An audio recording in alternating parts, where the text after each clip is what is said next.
இவ்விடம் யுவராஜன் துரியோதனன் நிற்கிறார். எண்ணிப்பார் பார்த்தா பாஞ்சாலியை தாசியாக்கி கொலு மண்டபத்திற்கு வரவழைத்த பெருமை துரியனையே சாரும். துச்சாதனா, அழைத்து வா அந்த தாசி திரௌபதியை கொலு மண்டபத்திற்கு. பஞ்சவரின் மனைவி அஞ்சி பயந்து ஆணையை ஏற்க மறுத்தால் அவளுடைய கூந்தலை பற்றி இழுத்து வா இந்த அவைக்கு.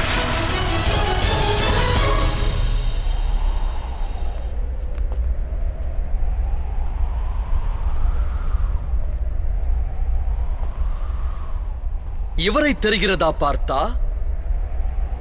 ஒரு வகையில் உனக்கும் மாமனாவார் இந்த சகுனி. இன்று தன் கரத்தில் வாளேந்தியுள்ளார். ஆனால் சூழ்ச்சி என்னும் சதிகொண்டு பலரின் வாழ்வை சிதைத்தவர் இவர்.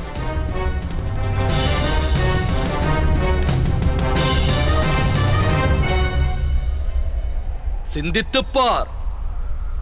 அன்று இந்த சகுனியே உனது தாயையும் பாண்டவர் ஐவரையும் வாரணாவதத்தில் சாம்பலாக்க சதி திட்டம் தீட்டியவர். வாரணாவதத்து மாளிகையில் நம்முடைய 5 எதிரிகளும் ஒன்று சேரவிருக்கின்றனர். அமைத்த அரக்கு மாளிகை அந்த 5வரையும் உருக்குலைத்து விடும்.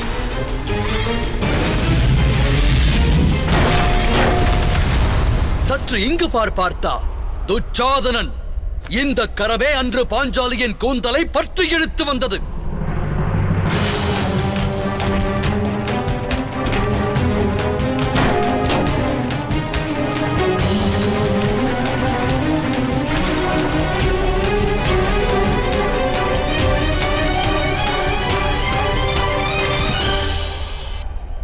கங்கை மைந்தர் மற்றும் குரு துரோணரையும் பார். பாஞ்சாலியின் துகிலுருகையில் அவையில் அமைதி காத்தனர்.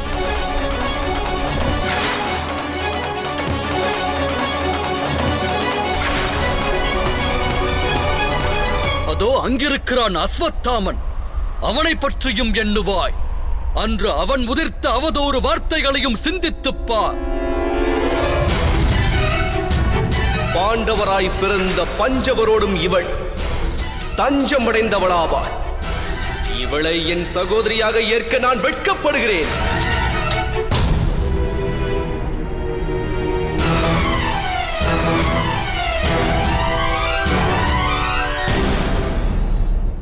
தற்சமயம் உன்னுடைய ஹிருதயத்தினில் பழி என்னும் உணர்வு தாண்டவமாடுகிறதா? இல்லை நியாயம் வேண்டுவதற்கு மனம் இன்னமும் ஏங்குகிறதா? ஆயுதம் ஏந்தும் எண்ணம் இன்னும் உன்னுள் தோன்றவில்லையா பார்த்தனே? இப்போது கூறு, இந்த யுத்தம் அவசியம்தானா?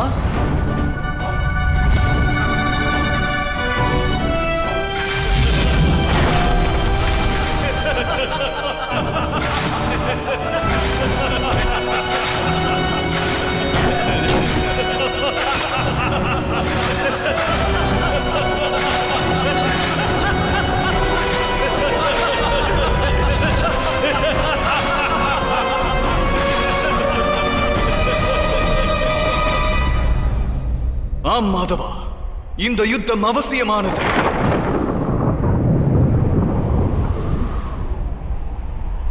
இப்போது இந்த யுத்தம் அவசியம் என்று தோன்றுகிறதா? எனில் அவனை புகழும் கங்கை மைந்தரை இன்னொரு முறை கூர்ந்து கவனி பார்த்தா அனுக்ஷணமும் பாண்டவர் நலன் கருதி தன் அன்பை வாரி வழங்கியவர். யுதிஷ்டிரனுக்கு அதிகாரம் கிடைக்க வேண்டும் என்பதற்காக பற்பல தடைகளை எதிர்கொண்டவர் இவர். என்று வரை அஸ்தினாபுரத்து அரியணையை அரசனாய் நீ அலங்கரிக்கின்றாயோ அன்று வரை நான் அனுக்ஷணமும் அரியணையை ரட்சித்து காப்பேன். ஆனால் பாண்டுவின் புதல்வர்களுக்கும் ஆனந்தம் பெற ஒரு வாய்ப்பினை நல்கு.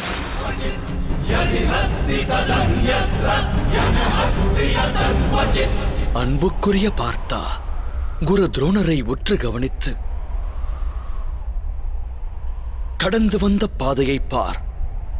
அவர் மிகுந்த கர்வமும் பெருமையும் கொண்டு பல சீடரில் உனக்கு பரம ஞானத்தை வாரி வழங்கினார்.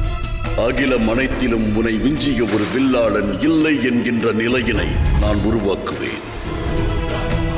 உன்னை தலை சிறந்த வில்லாளனாக்க வேண்டும் என்ற எண்ணத்தில் அவர் தன்னுடைய சிரசில் பெரும் பாவத்தை சுமக்கவும் துணிந்தார். சிந்தித்துப் பார்த்தா. ஏகலைவா, குருதட்சணை தர வேண்டுமெனில் உனது வலதுகர பெருவிரலைத்தா.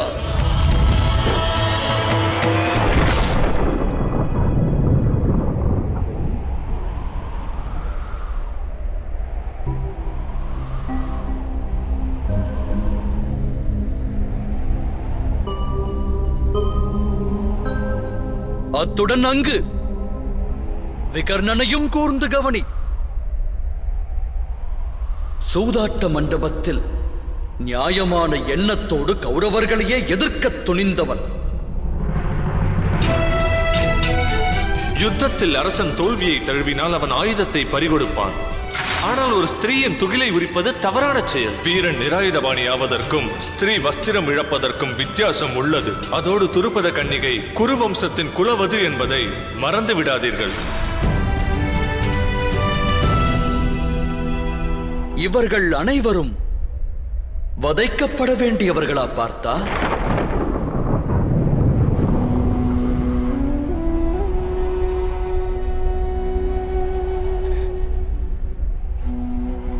இல்லை மாதவா, இவர்களை எவ்வாறு நான் வதைப்பேன்? உண்மையில் கடினம்தான். ஆனால் அர்ஜுனா, உனது தரப்பு குறித்தும் நீ சிந்திக்க வேண்டும்.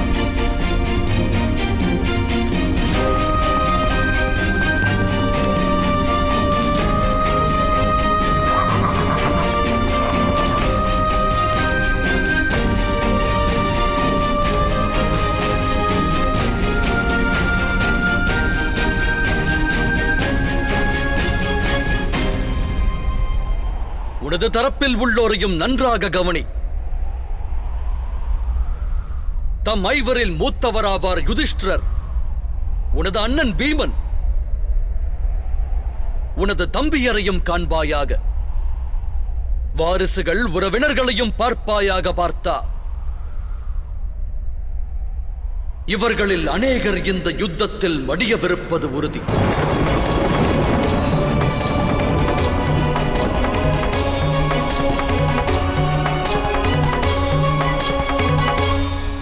உன்னுடைய உறவினர்கள் உயிர் துறந்தால் உனது ஹிருதயம் பலமிழந்து விடாதா பார்த்தா?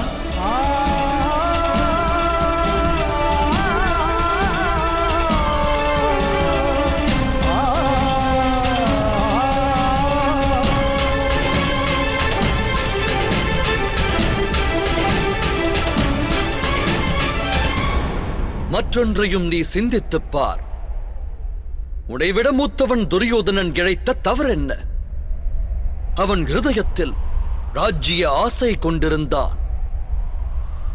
துரியோதனன் தாயே முதலில் கருவுற்றார் என்பதை அகிலம் அறியும். துச்சாதனன் அண்ணன் நானை ஏற்று பாஞ்சாலியின் துகிலெறித்து தவறிழைத்தான். அவன் செயல் தவறென்றால் நீயும் உனது தமையனின் ஆணையை ஏற்று உன் மனைவிக்கு அவமானத்தை இழைக்கத் துணிந்தாயே. உனது செயல் தவறு இல்லையா? கங்கை மைந்தர் தான் ஏற்ற சபதத்தை மேன்மையாய் கருதி குரு வம்சத்தின் குலப்பெண்ணின் மானத்தை தாழ்வாக கருதினாரே. அச்செயல் அதர்மம் இல்லையா? உன்னுடைய மூத்த தமையனான தர்மசீலர் யுதிஷ்டிரர் தன்னுடைய தர்மம் எனும் வாக்கை நிறைவேற்றுவதற்காக சூது விளையாட்டில் பங்கெடுக்கச் சென்றார். அந்த செயல் அதர்மமாகாதா?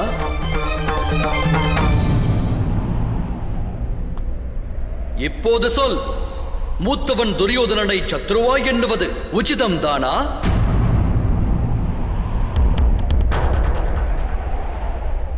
உன்னுடைய தரப்பினில் தர்மம் இருப்பதாய் அறிகிறாயா பார்த்தா? தர்ம அதர்ம வழியினிலே, நன்மை தீமைக்கு இடையினிலே, விளையும் போரினில் சத்தியம் வென்றிடுமா?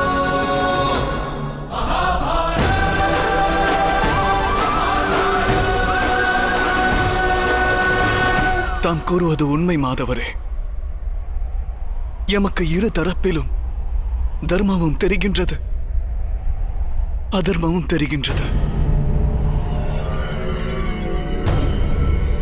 அதாகப்பட்டது யுத்தமெனும் தாத்பரியத்தையும் நீ அறியவில்லை, தர்மத்தின் உண்மையான ரூபத்தையும் நீ அறியவில்லை.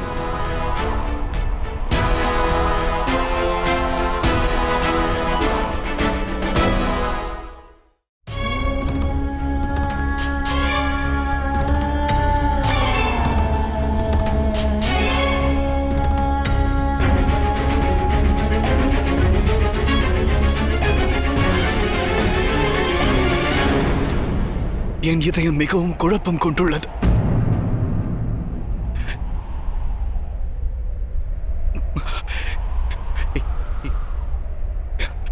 என்னுடைய அங்கம் எல்லாம் நடுங்குகிறது. எனது கரம் இரண்டில் ஆயுதம் ஏந்தும் சக்தி இன்று இல்லை. எனது காண்டீபம் எனது கரங்களில் இருந்து நழுவுகிறது மாதவா.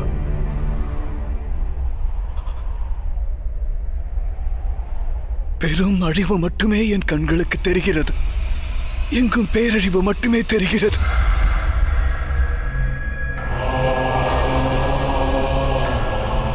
ஏன் மாதவா? இதற்கெல்லாம் காரணம் என்ன? கூறுகள். அவமானம் எனும் வேதனையோ, அநியாயம் எனும் எண்ணமோ, பழிவாங்க வேண்டும் என்ற வெறியோ, இவை எதுவுமே இல்லை எனது மனதினில். எக்காரணமும் இன்றி எவ்வாறு இந்த பெரும் நாசத்தை நான் ஏற்றுக்கொள்வது மாதவா? இயலாது மாதவா. பெரும் நாசமே புது யுகம் தோன்றுவதற்கு காரணம் பார்த்தா?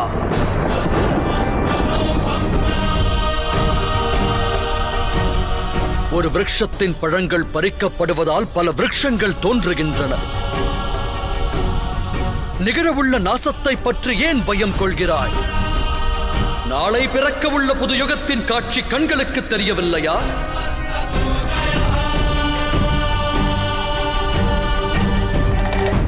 क्लेबयम् अस्मग् अपार्थ नै तत्व यूपपद्यते. வீரம் விடுத்து வாழ்வது விஜயனுக்கும் அழகல்ல. யுத்தம் புரிவது உன்னுடைய கடமை பார்த்தா. ஆயுதம் ஏந்து.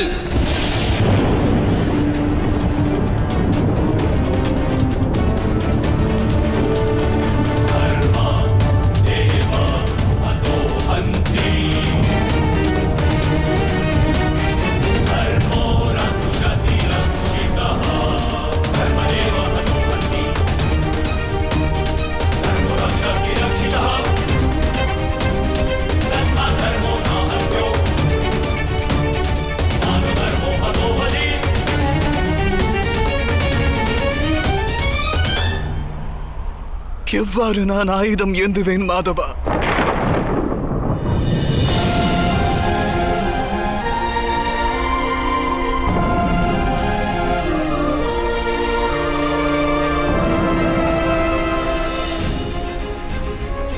நான் எனது வாழ்வில் சிலருக்கு சேவை செய்ய வேண்டும் என எண்ணினேன். எனது பிதாமகர், குரு துரோணர், காந்தார அரசர், அண்ணனாய் ஏற்ற துரியோதனன், இவர்களுக்கெல்லாம் எதிராக எவ்வாறு நான் வில் உயர்த்துவேன்?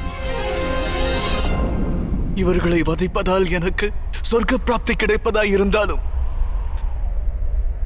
அது நரகமே மாதவா. என்னால் இயலாது.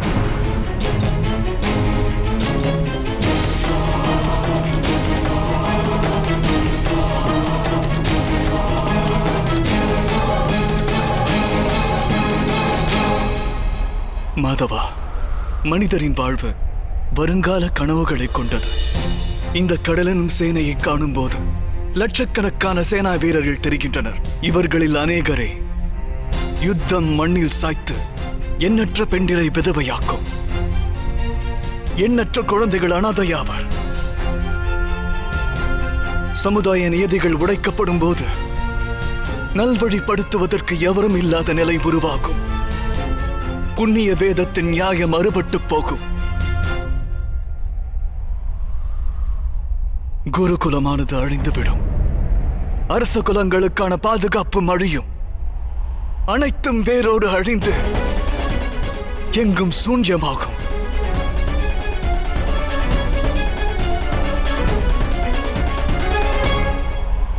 புத்தி கொண்டவன் வாதம் புரிவது போல் தர்க்கம் செய்கின்றாய். ஆனால் உண்மையில் இவ்விடம் அவ்வாதம் வீண்வாதமாகும். பார்த்தா எது அழியும் என்கிறாய்? விருட்சத்தின் இலையானது உதிர்ந்து சருகாகிப் போவதால் அந்த நிகழ்வை அழிவு என்று கூறலாகாது அர்ஜுனா. இலை துளிர்ப்பது, தழை தோங்குவது, உதிர்ந்து சருகாவதெல்லாம் விருட்சம் சாயாமல் இருப்பதற்கான நிகழ்வுகள். அதுபோல மானிடரது ஜனனம், வாழ்வு, மரணம் ஆகியவையும் சமுதாயத்தின் நன்மைக்கானவை. இந்த அகிலத்தின் நன்மைக்கானவை. அழகிய அகிலம் சுந்தர சிருஷ்டியாகும். இந்த சுந்தர சிருஷ்டி சூத்திரதாரியின் ஆக்கமாகும். பார்த்தா இந்த சத்திய தத்துவத்தை அறிந்தவன் தர்மத்தின் மார்க்கம் எதுவென்பதை நித்தம் நித்தம் அறிகிறான். ஆம் பார்த்தா, இந்த யுத்தம் அழிவை விளைவிக்கும், அதில் சந்தேகமில்லை. எண்ணற்ற குழந்தைகள் அனாதையாவர். சமுதாய நியதிகள் உடைக்கப்படும் போது நல்வழிப்படுத்துவதற்கு எவரும் இல்லாத நிலை உருவாகும். புண்ணிய வேதத்தின் நியாயம் அறுபட்டு போகும். குருகுலமானது அழிந்துவிடும். அரச குலங்களுக்கான பாதுகாப்பு அழியும். அனைத்தும் வேரோடு அழிந்து எங்கும் சூன்யமாகும்.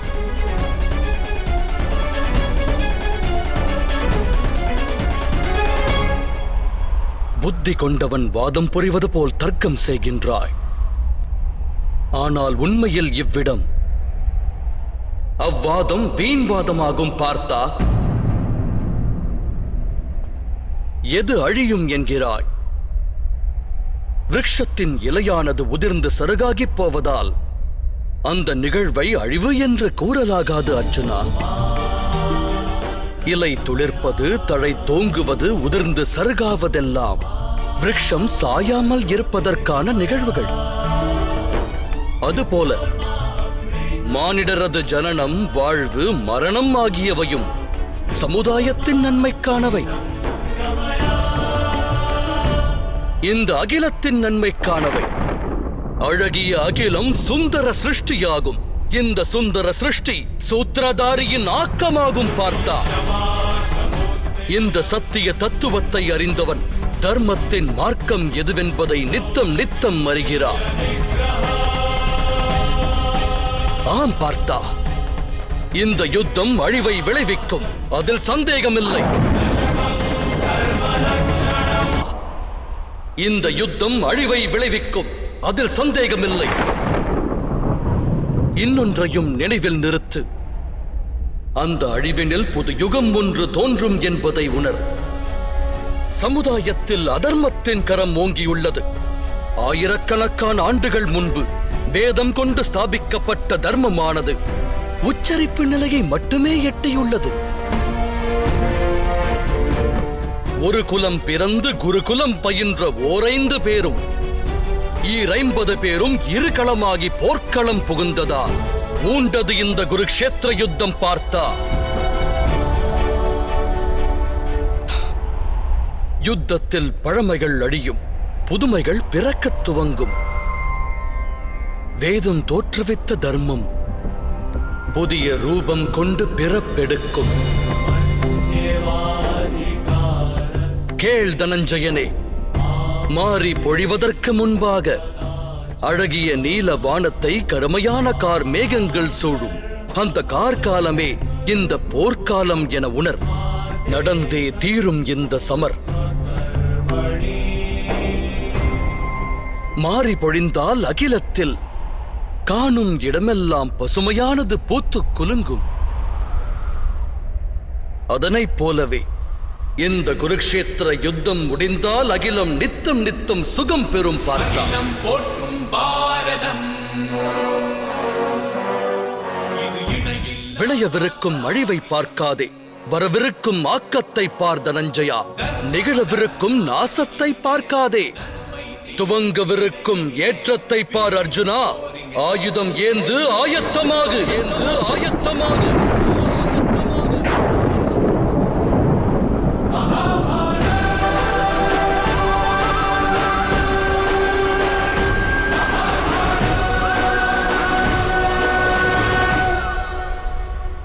தமது வார்த்தைகள் செவியை எட்டுகிறது மாதவா.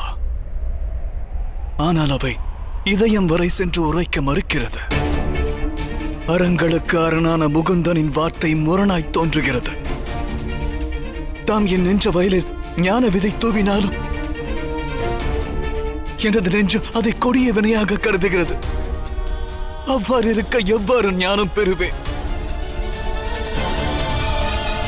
மாதவா, அன்று இந்த பார்த்தனது ரதத்தையும் மனத்தையும் செவ்வனே செலுத்துவதாய் உரைத்தீர் அல்லவா?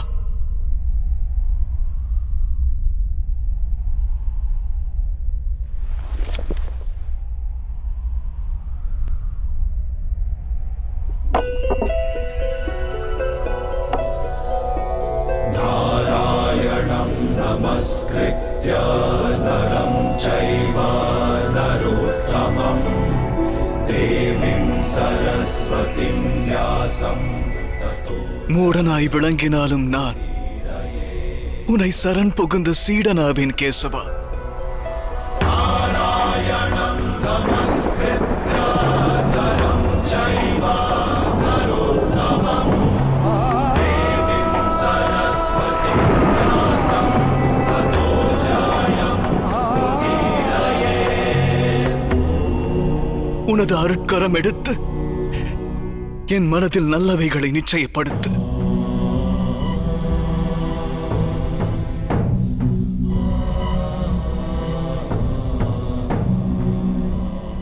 எழுந்திரு அர்ஜுனா.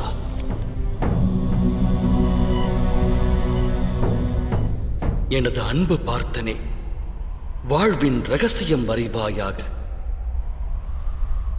அகிலத்தின் உண்மையான ரூபத்தை உணர்வாயாக.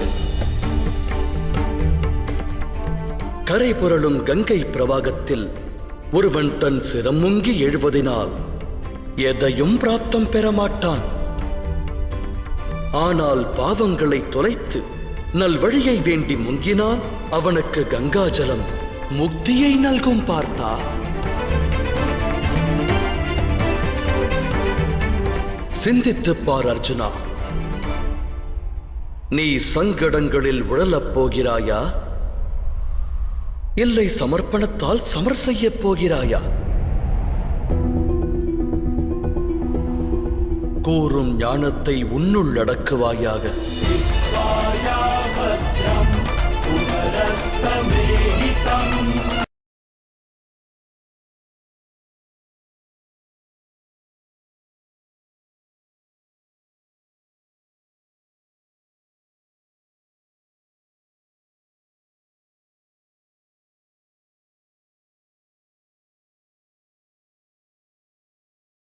உண்மையில் மனிதனோடு தொடர்புடையது கர்மங்கள் அல்ல, அந்த கர்மங்களோடு சம்பந்தப்பட்ட ஆசைகளே ஆகும். எவ்வாறு மாதவா? நிகழும் இந்த யுத்தத்தில் நீ வெற்றி மீது ஆசை கொண்டு தோல்வியை தழுவினால் அளப்பரிய வேதனை அகத்தை சூழும். அந்த வேதனை உன்னை ஏனைய காரியங்களை செய்ய தூண்டும். ஆதலால் நீ மறுஜன்மம் எடுப்பாய். ஒருவேளை போரில் வெற்றி பெற்றால் உன்னில் அகங்காரம் ஓங்கும். அந்த அகங்காரம் உன்னில் அகிலத்தை வெல்லும் ஆசையை தூண்டும். ஆதலால் படுகொலைகளைச் செய்வாய், பாவக் கடல்தனில் மூழ்குவாய். சிந்தித்துப் பார். ஒருவேளை நடக்கும் யுத்தத்தில் வெற்றியின் மோகமோ தோல்வியின் பயமோ இல்லாதிருந்தால் யுத்தத்தின் இறுதியில் நீ பெறுவது சுகமா இல்லை துக்கமா? பார்த்தா, சுகமும் அன்று மாதவா, துக்கமும் அன்று. எனில் உன்னுடைய சுகம், துக்கம், வேதனை, நிராசை, அகங்காரத்திற்கு இந்த யுத்தம் காரணம் அல்ல. நிகழும் யுத்தத்தோடு நீ கொண்டிருந்த அளப்பரிய ஆசைகளே அதற்கு காரணமாகிறது. எனது வார்த்தைகள் சத்தியம்தானே பார்த்தா?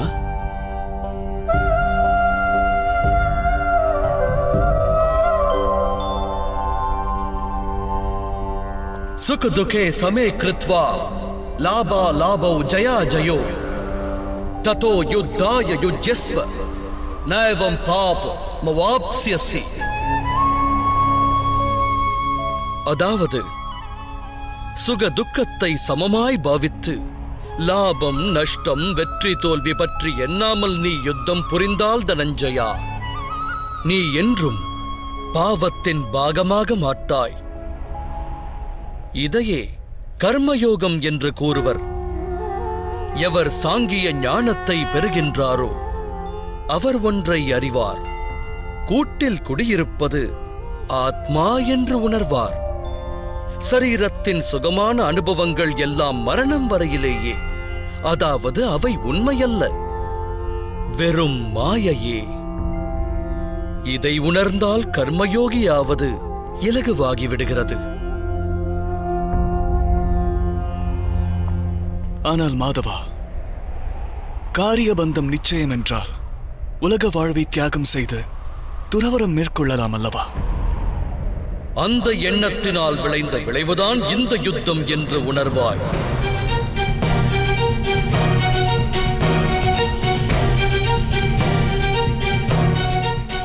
சிந்தித்துப் பார். சத்வ குணங்கள் அனைத்தும் நிறைந்த தர்மத்தை பற்றி அறிந்தோர் கர்மத்தை விட்டு விலகுகையில், அதர்ம எண்ணம் கொண்டோர் கரங்கள் அகிலத்தை எரிக்கத் துவங்குகிறது.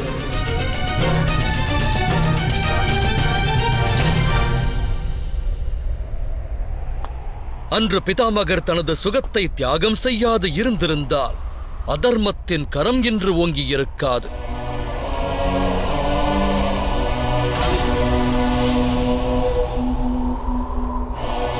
அன்று உனது தந்தை துறவரத்தின் வழி செல்லாது இருந்திருந்தால் உன் தமையரான தர்மசீலர் யுதிஷ்டர் என்று அரசாண்டிருப்பார்.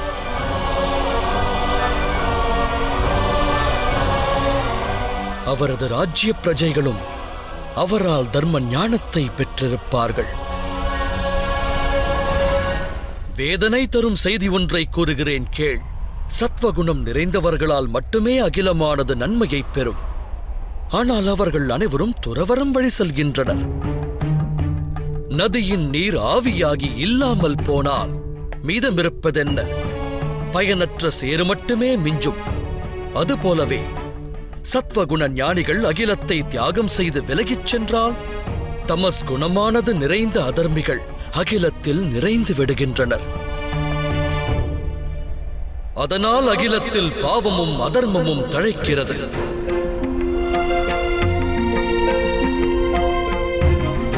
அந்த விசித்திர நிலை உருவாகும் போது கர்மயோகி அகண்ட அகிலத்தை காக்க முன் வருகின்றார். ஒரு கர்மயோகி பலன்கள் ஆசைகளை தியாகம் செய்வார், ஆனால் கர்மங்களை தியாகிக்க மாட்டார்.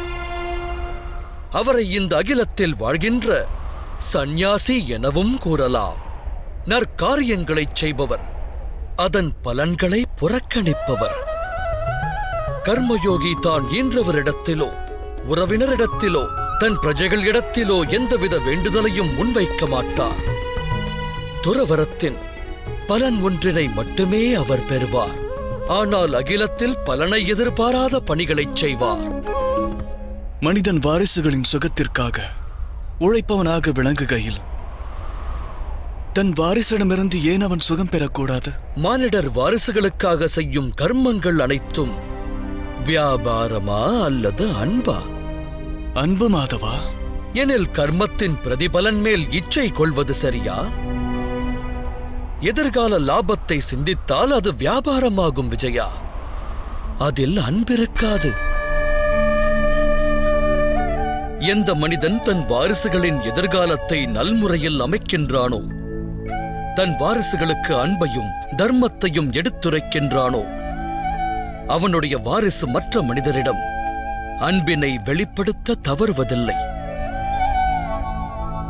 வாரிசுகளின் கர்மம் அடுத்தவரிடம் அன்பை வெளிப்படுத்துவதாகிறது. அவரின் கர்மங்களின் மீது ஈன்றவனுக்கு அதிகாரம் இல்லை எனில் அதன் மீது ஆசை மோகம் கொள்வது எவ்வாறு நியாயமாகும்? இது பற்றி மேலும் ஆழமாய் சிந்தித்தால் அதிவிரைவாக ஒன்று விளங்கும். இந்த புவி வாழ்வில் ஆசையும் விருப்பமும் கொள்ள வேண்டிய எதுவும் இல்லை என்ற உண்மையின் தெளிவு பிறக்கும். சிருஷ்டியே பரமாத்மாவானால், மானிடர் அந்த பரமாத்மாவின் அங்கமானால், அணுவும் அசைவது அவனால் என்ற உண்மையும், ஆத்மாவான மனிதன் ஏதுமில்லை என்பதும் விளங்கும். இதுவே கர்மயோகத்தின் மூல சித்தாந்தம் பார்த்தா.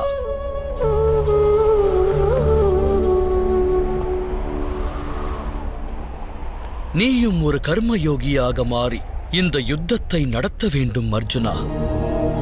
திரைகுண்யா விஷயா வேதா நிஸ்திரைகுண்யோ பவார்ஜுனா நிர்த்வந்த்வோ நித்ய சத்வஸ்தோ நிர்யோக ஷேம ஆத்மவான். முக்குணங்களையும் தியாகம் செய்து நிர்குணனாக பார்த்தா துவந்தத்திலிருந்து முக்தி அடைந்து விடு. சத் என்னும் பொருள் கொண்ட பரமாத்மாவின் மீது மனதை லயித்து வாழ்வின் கர்மங்களை தொடர்ந்து ஆற்று. பிராப்தம் பெற வேண்டும் என்ற இச்சையையும் பிராப்தம் பெற்றதை ரட்சிக்க வேண்டும் என்ற எண்ணத்தையும் வேரோடு தியாகம் செய். உனது சத் என்னும் பொருள் கொண்ட பரமாத்மாவின் மீது மனதை லயித்து வாழ்வின் கர்மங்களை தொடர்ந்து ஆற்று. பிராப்தம் பெற வேண்டும் என்ற இச்சையையும் பிராப்தம் பெற்றதை ரட்சிக்க வேண்டும் என்ற எண்ணத்தையும் வேரோடு தியாகம் செய். உனது ஆத்மாவிற்கு விடுதலை கொடு.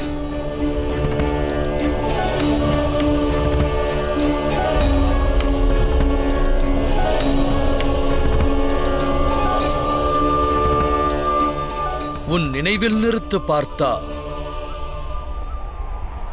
கர்மண்யவாதிகாரஸ்தே மா பலேஷு கதாச்சன மா கர்ம பலஹேதுர்பூ மாதே சங்கோஸ்தவ கர்மணி. உனக்கான அதிகாரம் கர்மத்தை நிறைவேற்றுவதேயாகும். பலனானது இறைவனின் கரத்தில் உள்ளது. ஆகையால் கர்மத்தை விட்டு விலகுவதும் உசிதமல்ல, அந்த கர்மத்தின் பலன் மீது ஆசை கொள்வதும் உசிதமல்ல.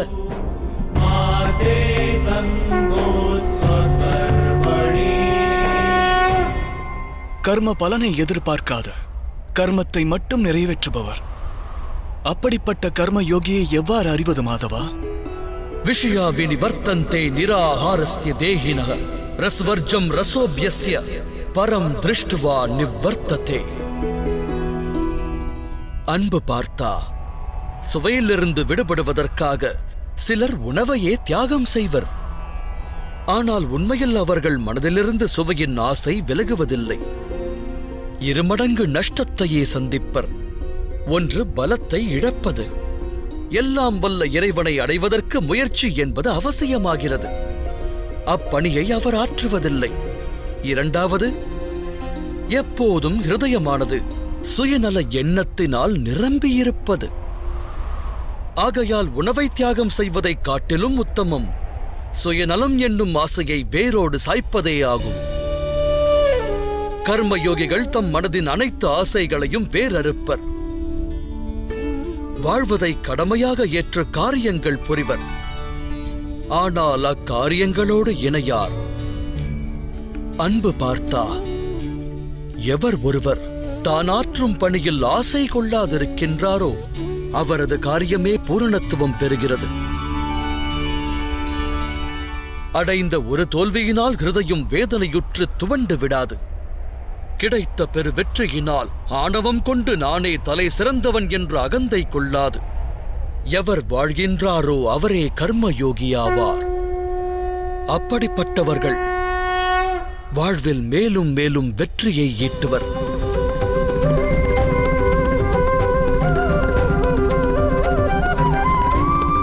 ध्यायतो विषयानुपुंस संकस्तेषु पजायते संकात् संचायते काम कामात् क्रोधो विजायते क्रोधात् भवति सम्मोह सम्मोहात् स्मृति विभ्रम स्मृति भ्रंशात् बुद्धिनाशो बुद्धिनाशात् प्रणश्यति. பலனை எதிர்பார்த்தால் விருப்பம் தோன்றும். விருப்பத்தின் சுபாவம் யாது? ஆனந்தமின்மையை வழங்குவது. ஆனந்தமின்மையால் குரோதமானது உற்பத்தியாகும். அதோடு குரோதத்தால் மோகம் ஜனனமெடுக்கும். மோகத்தினால் ஒருவன் ஆச்சாரம் நெறிமுறைகளின் ஞானத்தை மறக்கின்றான். ஞானத்தினை இழப்பதால் புத்தி கெடுகின்றது. கேடு விளைவிக்கும் காரியங்கள் செய்ய தூண்டுகிறது. நாளடைவில் அவன் அகிலத்திற்கே சத்ருவாக மாறுகிறான். இறுதியில் அப்படிப்பட்ட மானிடன் முழுமையான வீழ்ச்சியை சந்திக்கிறான்.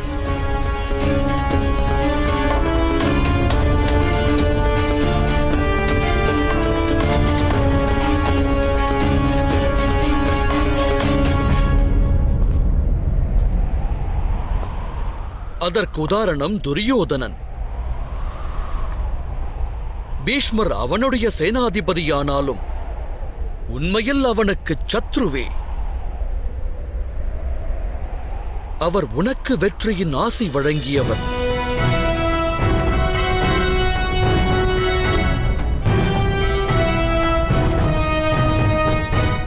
தனஞ்சயா, கர்ம யோகம் பிரம்ம வித்தையின் இன்னொரு கட்டமாகும். பரமாத்மாவின் மீதான நம்பிக்கையை ஸ்திரமாக்கு. உனையே நீ ஆத்மாவாய் உணரு. ஆசா பாசங்களிலிருந்து விடுபட்டு விடு. பலன் மீது கொண்ட ஆசைகளினை தியாகம் செய்து கர்ம யோகியாய் வாழ்ந்துவிடு.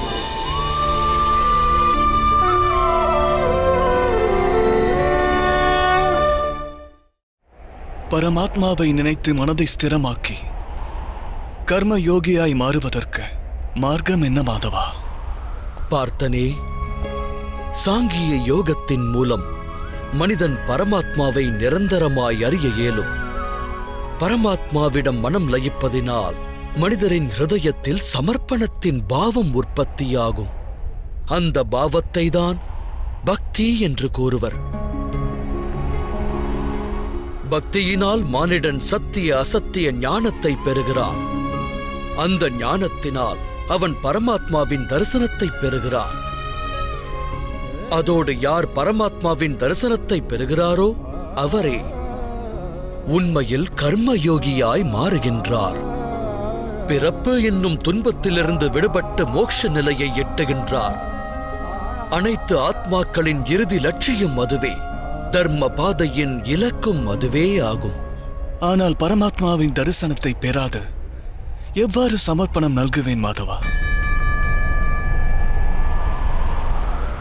பரமாத்மாவின் தரிசனத்தை பெற வேண்டுமாயின் கண் இரண்டை திரையாய் மறைத்துள்ள பேராசை, அகங்காரம், குரோதம் போன்ற ஏனைய குணாதிசயங்களை நீ களைந்தெறிய வேண்டும்.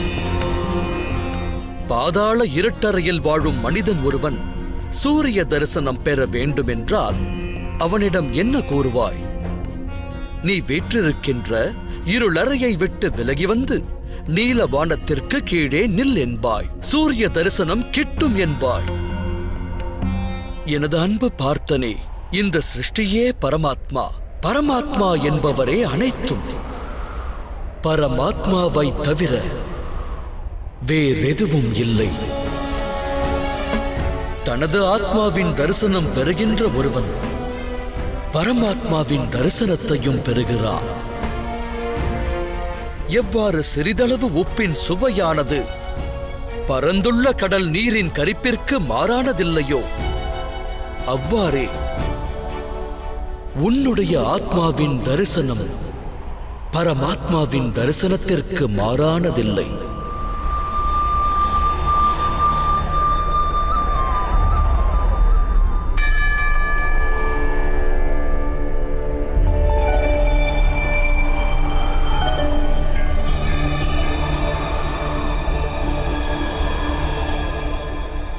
எனில் மாதவா தாமே பரமாத்மாவா?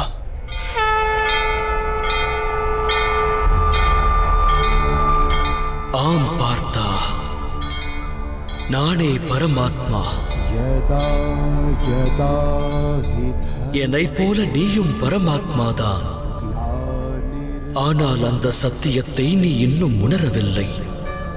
நான் அந்த சத்தியம் அறிந்தவன். அதர்மஸ்ய ததாத்மானம் ஸ்ரீஜாம்யஹம். அப்படி என்றால் தம்மிடம் சமர்ப்பணமாவது இறைவனிடம் சமர்ப்பணமாவதற்கு இணையல்லவா? நிச்சயமாக என்னிடம் சமர்ப்பணம் செய்வது பரமாத்மாவிடம் சரணடைவதற்கிணை. சர்வ தர்மான் பரித்யஜ மாமேக் சரணம் வ்ரஜ். ஜகத்தையே தியாகம் செய்து என் சரணங்களில் சரணடை பார்த்தா.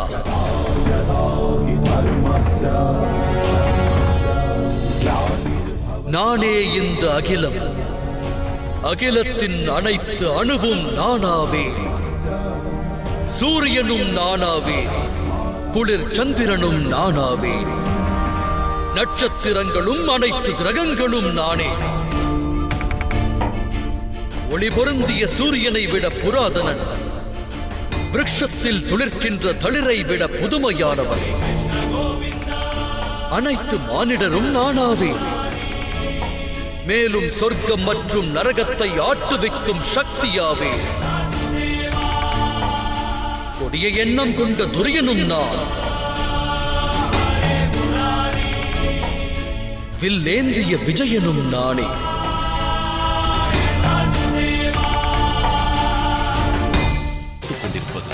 உங்கள் விஜய்.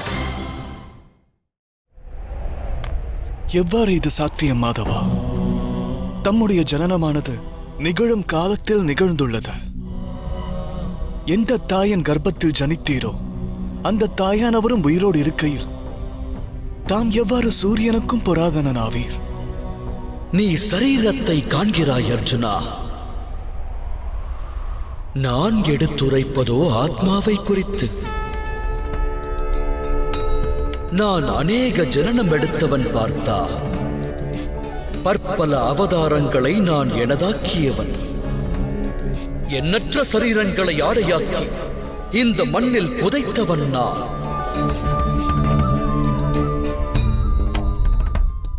இனியும் நான் மேலும் மேலும் ஜனனம் எடுப்பேன்.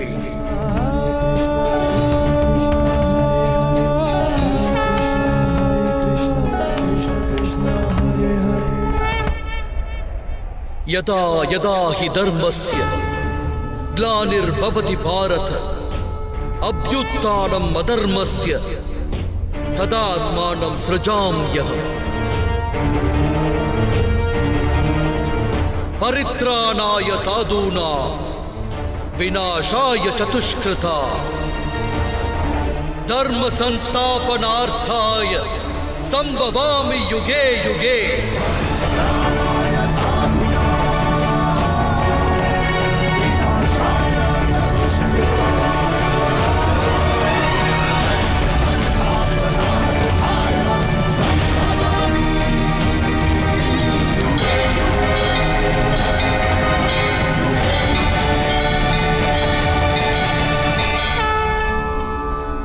தர்மம் அகிலத்தில் வீழும் போதெல்லாம், தர்மம் தன் பலத்தை இழக்கும் போதெல்லாம், சத்புருஷர்களை அகிலத்தில் தோற்றுவிப்பதற்காக, அதர்மிகளை வேறறுப்பதற்காக, தர்மத்தை ஸ்தாபிதம் செய்வதற்காக நான் புவியில் ஜனனம் எடுப்பேன். இந்நிகழ்வு ஒவ்வொரு யுகத்திலும் நடந்துள்ளது. இனிவரும் காலத்திலும் இந்த நிகழ்வு தொடரும். நானே அனைத்துமான பரமாத்மா. மச்சாவதாரமும் நானே, வாமன அவதாரமும் நானே, பரசுராமரும் நானாவே, தசரத நந்தன் ராமரும் நானாவே. நானே பிரம்மா விஷ்ணு சர்வேஸ்வரன். அத்துடன் சரஸ்வதி காளி மகாலட்சுமியுமாவே.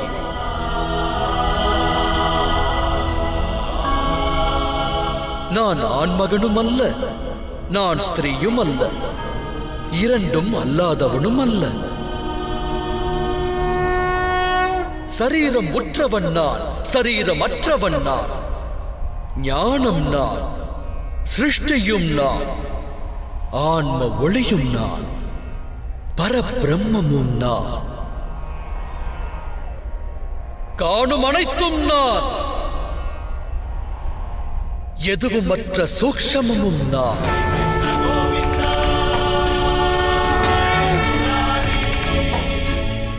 பிறப்பற்றவன் நான், இறப்பற்றவன் நான், ஜகத்தில் வாழும் ஜீவன்கள் அனைத்தும் தலை வணங்கும் சிறப்புற்றவன் நான்.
நீ சங்கடங்களில் உடலப் போகிறாயா, இல்லை சமர்ப்பணத்தால் சமர் செய்யப் போகிறாயா?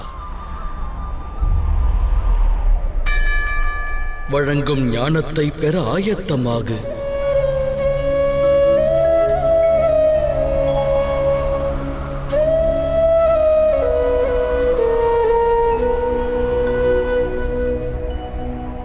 இந்த அகிலம் என்பது யாது பார்த்தா? இம்மண்ணில் வாழும் மனிதரும் மிருகமும், புழுவும் பூச்சியும் செடியும் கொடியும் எவ்விதம் உருவாகின்றன? எதை ஆதாரமாய்க் கொண்டு இவை பிறக்கின்றன? எவ்வாறு வளர்கின்றன? எவ்வாறு வாழ்கின்றன? அனைத்தும் எவ்வாறு மடிகின்றன? இவற்றின் மறைவிற்குப் பின் என்ன நேர்கிறது?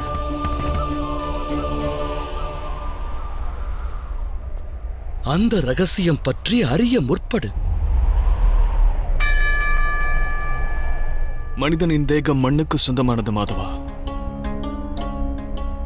ஜலமானது சரீரத்தில் ரத்தமாய் பாய்கிறது. வெப்பமே அக்னி, சுவாசமே வாயு. இந்த தேகத்தின் வெறுமை ஸ்தானமானது ஆகாயமாகின்றது. அதாவது நிலம், நீர், வாயு, அக்னி, அதோடு ஆகாயம். இந்த பஞ்சமகா பூதங்களும் சரீரத்தோடு தொடர்பு கொண்டவை. அந்த வகையில் கங்கை மைந்தரும் துரோணாச்சாரியரும் நிலம், நீர், வாயு, அக்னி, ஆகாயத்தை காட்டிலும் உயர்ந்தவர்கள் இல்லை. தர்மத்தின் ஞானியும் அதர்மம் புரிபவரும் பஞ்சபூதங்களோடு இணைந்தவர்.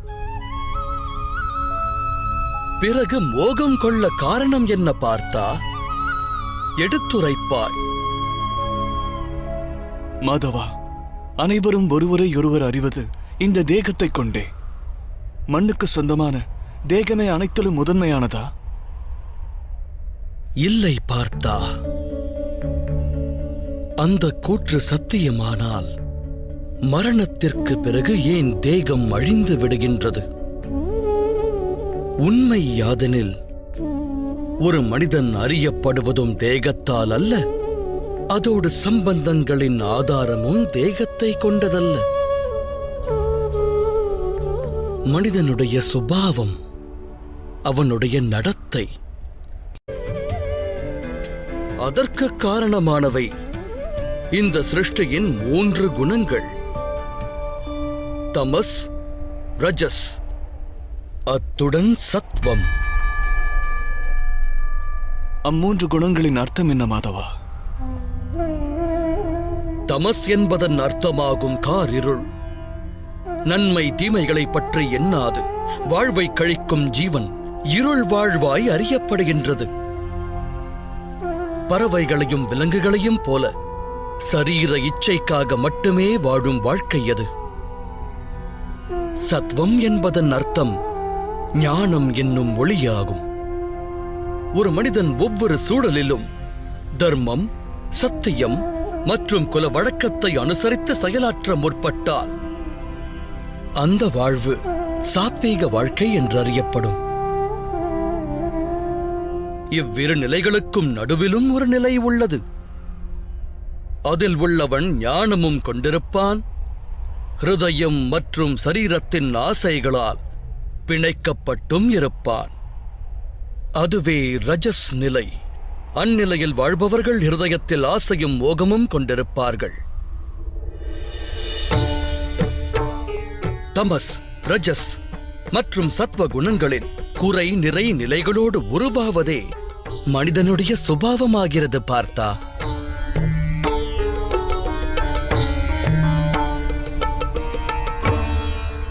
சற்று அங்கிருப்போரை பார். இவர்களில் உனக்கு எந்த குணமானது தென்படுகின்றது?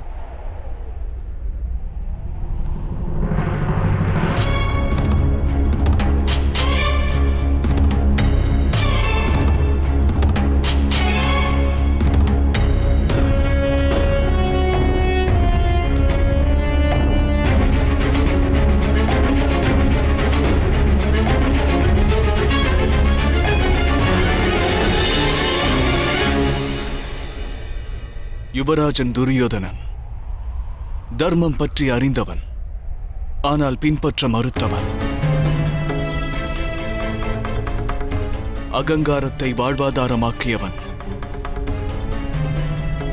தமஸ் எனும் குணம் அவனுள் மிக குறைந்த, ரஜஸ் அதிகரித்த, சத்வ குணமானது பூரணம் பெறாதவன்.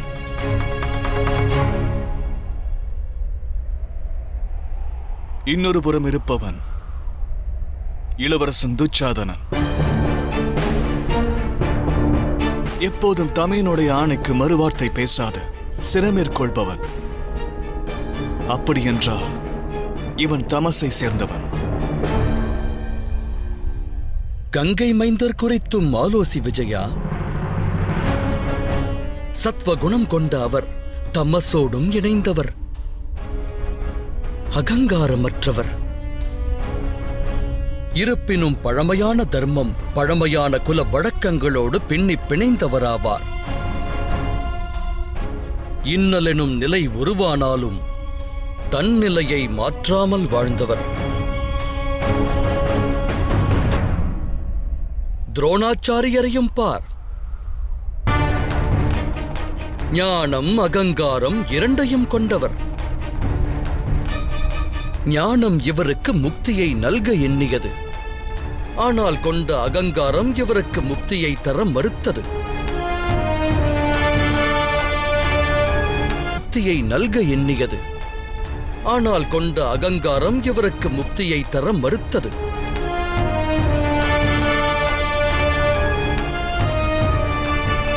அப்படியெனில் மாதவா, ஒருவேளை இந்த 3 குணங்களோடுதான் ஜீவன்கள் பிணைந்துள்ளதென்றால் ஜீவன்களின் சுபாவம் ஏன் முன்பே நிச்சயிக்கப்படுகின்றது? சிங்கம் மானை கொல்லும், மானானது சிங்கத்திடம் ஏன் பயம் கொள்ளும்? தர்மத்தின் அடிப்படை என்பது யாது? தவறுகளுக்கு தண்டனை ஏன்? இவற்றின் தாற்பயம் என்ன?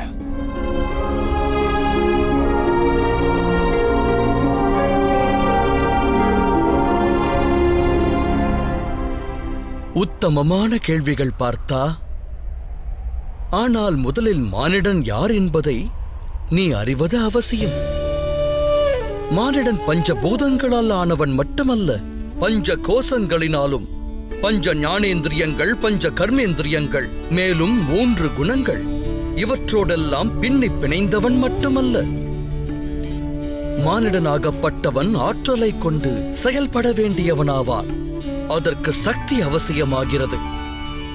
அந்த சக்தியை கொண்டே அவன் செயலாற்றுகிறான். எனில் மனிதனாகப்பட்டவன் அதைக் கொண்டு உயருகிறானா? இல்லை பார்த்தா. மானிடன் தான் பெறும் சக்தியோடு அவன் அடையப் பெறுகின்ற பெரும் மகத்துவம் ஸ்தூல சரீரம். 24 வஸ்துக்களால் ஆன மனித எந்திரத்தில் வாசம் செய்வதுதான் புருஷ், அதாவது சூக்ஷ்மம் எனப்படுகிறது. அதையே ஆத்மா என்று அழைக்கின்றனர். அந்த சூக்ஷ்மமும் ஸ்தூலமும் ஒன்றிணையும் போது, அதாவது பரமாத்மாவின் அம்சம் ஆத்மாவாக தேகத்தில் வாசம் செய்கையில் மானிடன் ஜீவிக்கத் துவங்குகிறான். ஆத்மா என்பது என்ன கேசவா? அதை அறிவதற்கு உபாயம் என்ன? மனிதன் எவ்வாறு ரதத்தை உபயோகிக்கின்றானோ அதுபோல ஆத்மா சரீரம் என்னும் இந்த எந்திரத்தை உபயோகிக்கின்றது. சரீரத்தோடு இருப்பதால் சரீரத்தின் சுக துக்கங்களை அனுபவமாய் பெறுகிறது. ஆனால் ஆத்மா சரீரமல்ல பார்த்தா. சரீரமானது அழிவிற்கு உட்பட்டது. எனினும் ஆத்மாவிற்கு என்றும் அழிவென்பது இல்லை. நைனம் சிந்தந்தி சஸ்திராணி நைனம் தகதி பாவக ந சேனம் கிளேதயந்த்யாபோ ந சோஷ்யதி மாருதா. ஆத்மாவை அஸ்திரங்கள் கொண்டு வீழ்த்த இயலாது. அக்னியை கொண்டு அதை எரிக்கவும் இயலாது. ஜலம் அதை மூழ்கடிக்க இயலாது. வாயுவினால் அதனை உலர வைக்கவும் இயலாது. ஆத்மா மனித தேகத்தில் வாசம் செய்தாலும் அமரத்துவமானது. நா அன்யதே அன்யமானே ஷரீரே. பார்த்தா, சரீரத்தை மாய்ப்பதென்பது இயலும், ஆனால் ஆத்மாவை மாய்ப்பதென்பது இயலாத காரியம் தனஞ்சயா. ஆத்மா எங்கும் நிறைந்தது, நிலையானது, ஸ்திரமானது, அழிவில்லாதது. மானிடன் பழைய வஸ்திரங்களை களைந்து புதிய வஸ்திரங்களை அணிவான். அதுபோலவே ஆத்மா பழைய தேகத்தை துறந்து மீண்டும் மீண்டும் புதிய தேகத்தில் பிரவேசிக்கிறது. ஆனால் மாதவா, நான் அகிலத்தின் அனுபவத்தை என்னுடைய இந்த சரீரத்தை கொண்டே அறிகிறேன். என்னை பற்றியே அறியாத நான் எவ்வாறு ஆத்மாவை பற்றி அறிவேன்? உன்னை நீயே ஆத்மரூபமாக காண்பதென்பது இயலாத காரியமல்ல பார்த்தா. வாய்ப்பேச இயலாதவர் வாழ்கிறார், பார்வையற்றவரும் வாழ்கிறார், கை கால் செயலற்றவர்களும் இந்த உலகத்தில் வாழ்கிறார்கள். உணர்வாயாக, சரீரம் என்பது மனிதனல்ல. தன் உணர்வை இழந்த மானிடரும் மூர்ச்சையாகி விடும் மானிடரும் உயிரோடு இருப்பார்கள். இது ஒன்றை தெளிவாக்கும். மானிடருடைய உணர்வுகள் என்பதும் சரீரத்திற்கானதல்ல. இதைப் போலவே மானிடர்கள் தன்னுள் அனைத்தையும் தேட வேண்டும். நான் இந்திரியங்கள் அல்ல, சரீரம் அல்ல, உணர்ச்சிகள் அல்ல, எண்ணங்கள் அல்ல, ஞானமும் நான் அல்ல என்று உணர வேண்டும். அந்த சத்தியத்தை உணர்ந்தால் மானிடர் அந்த அறிதலின் இறுதியில் ஆத்ம ரூபத்தை தரிசிக்கிறார்கள்.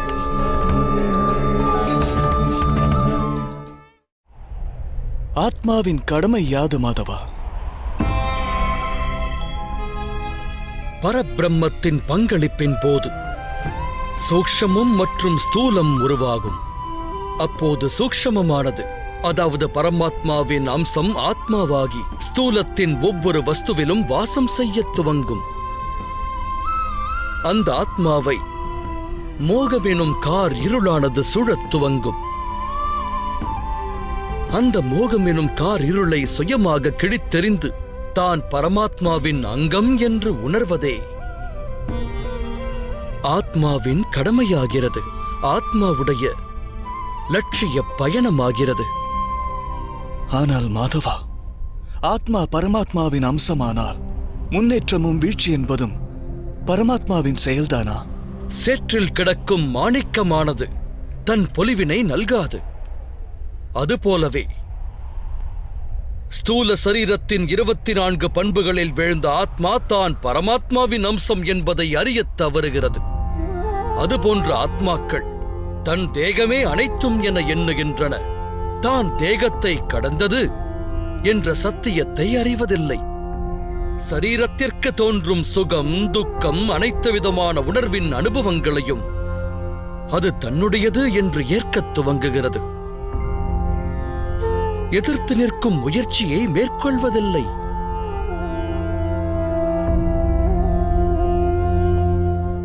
எதிர்த்து நிற்கும் முயற்சியை மேற்கொள்ளாத ஆத்மாக்கள் நிரந்தர அதர்மத்தை செய்கின்றன. அதை சுட்டிக் காட்டுவதற்கு தண்டனை என்பது அவசியமாகிறது.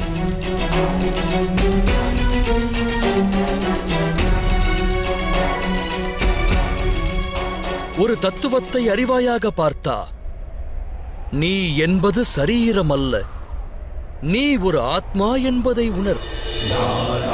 இந்த ரணபூமியில் உன் கண்களுக்கு புலப்படும் ஒவ்வொரு வீரனும் நீ எண்ணுபவன் அல்ல என்பதனையும் உணர்.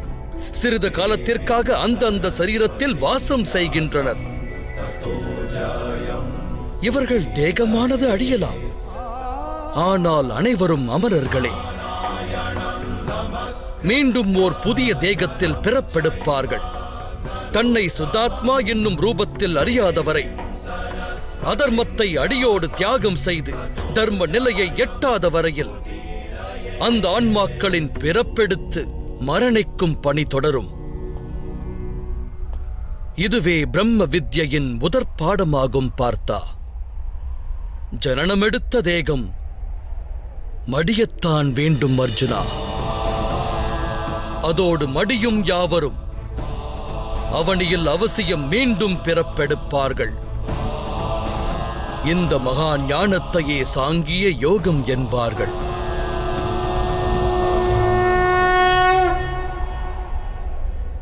தர்மம் அதர்மம் இவ்விரண்டும் என்ன மாதவா? எந்த மார்க்கத்தினில் மனிதன் தன்னையே ஆத்ம ரூபமாய் காண்கின்றானோ, பரமாத்மாவின் அங்கமென தன்னுடைய ரூபத்தை அறிகின்றானோ, அத்தகையதொரு மார்க்கமே தர்மம் என்றாகிறது.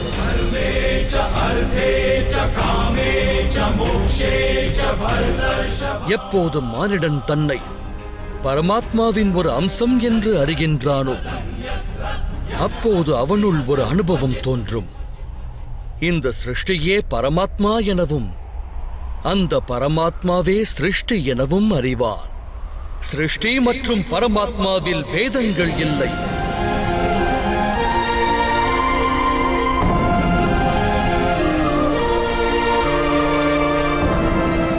இந்த தத்துவத்தை அறிந்த மானிடன் உடன் வாழும் பிற மனிதர்களுக்கும் ஜீவராசிகளுக்கும் அநியாயம் இழைக்க சிந்திக்க மாட்டான்.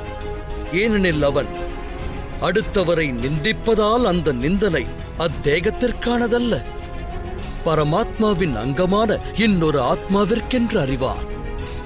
ஒரு மனிதனுக்கு வேதனை ஏற்படுமாயின் அகிலம் அனைத்தும் அதை அனுபவிக்கின்றது என்று பொருளாகிறது.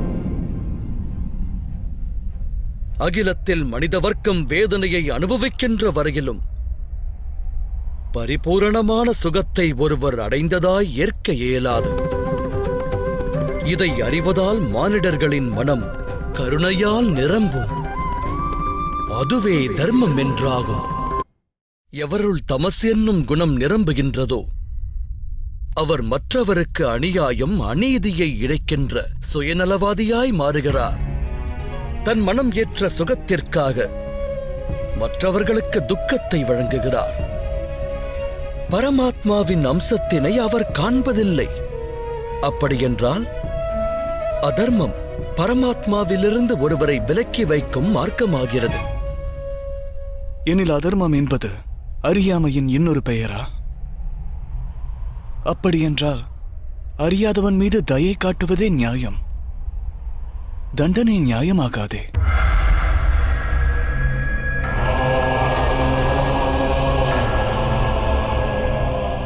ஒரு அஞ்ஞானி ஞானத்தின் மூலத்தை அறிய முற்படாவிடில், ஞானத்தின் மீது தன் பார்வையை பதிக்காவிடில், தண்டனை என்பதே தயையாகிறது.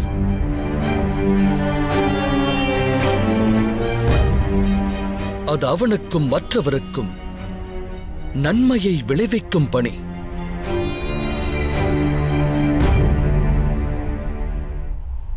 தேகத்தின் ஆத்மா பரமாத்மாவை அறியும் பணியில் ஈடுபட வேண்டும். ஆனால் சில வேளைகளில் மாறான நிலை உருவாகிறது. அறியாமை, மோகம், அதர்மம் பெருகிவிடுகிறது. அகிலத்தில் தர்மம் வேரோடு அழியும் பயம் உற்பத்தியாகிறது. அகிலத்தில் தர்மம் அழியும் நிலை ஏற்பட்டால் சத்மார்க்கத்தை நல்கும் கருணையும் சத்தியமும் காணாமல் போகிறது. வரவிருக்கும் தலைமுறைகள் தர்மத்தை பெற வேண்டுமாயின் ஆணவம் கொண்ட அதர்மிகள் வதைக்கப்பட்டு தர்மம் ஸ்தாபிக்கப்பட வேண்டியது அவசியமாகிறது. அகிலம் போற்றும் பாரதம் இது இணையில்லா காவியம். அந்நிலை இன்றும் உருவாகியுள்ளது பார்த்தா. தர்மத்தை ஸ்தாபிக்கும் கடமை உன்னுடையது அர்ஜுனா. ஆகையால் பலகீனத்தை விரட்டு. யுத்தத்தில் பங்கெடுக்க பலத்தை திரட்டு.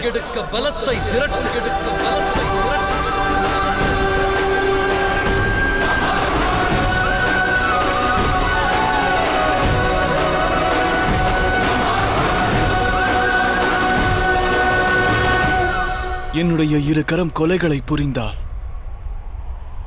நான் மற்றவர் உயிர்களை பறித்தால், அது என்னுள் உள்ள கருணை அழிவதற்கு இணையல்லவா? ஒருவேளை தர்மத்தின் ஆதாரம் கருணை என்றால் என்னுடைய ஆத்மா அதர்மத்தின் வழி செல்வதாகாதா?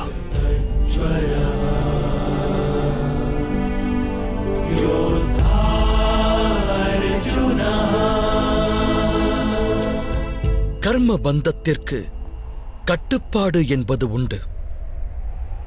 ஆனால் காரிய பந்தம் கட்டுப்பாடற்றது பார்த்தா. அதனால் கர்ம காரியத்திற்கு இடையில் உள்ள பேதத்தினை நீ அவசியம் அறிய வேண்டும். கர்மம் அனைத்தும் காரியமாகலாம், ஆனால் காரியம் அனைத்தும் கர்மமாகாது. கர்மமாக காரியம் மாற்றுபவன் ஜகத்தின் ஆனந்தம் அனைத்தும் அகத்தில் உள்ளதென்றறிவான். மனிதனானவன் சுகத்தின் மீது, ஆஸ்தியின் மீது, பேரானந்தத்தின் மீது ஆசை வைத்து காரியமாற்றினால் அவன் அந்த காரிய பலன் மீது தொடர்பு கொண்டவனாகிறான். எப்போது ஒரு கர்மம் பலன் ஆசையால் ஆற்றப்படுகிறதோ அதை சகாம கர்மயோகம் என்று கூறுவர். எப்போது ஒரு கர்மமானது பலன் மீது ஆசை கொள்ளாது ஆற்றப்படுகிறதோ அதை நிஷ்காம கர்மயோகம் என்பர். இக்காரணத்தால் தான் மீண்டும் மீண்டும் பிறக்கும் நிலை உருவாகிறது. உண்மையில் மனிதனோடு தொடர்புடையது கர்மங்கள் அல்ல, அந்த கர்மங்களோடு சம்பந்தப்பட்ட ஆசைகளே ஆகும்.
சரீரமுற்றவன் நான்,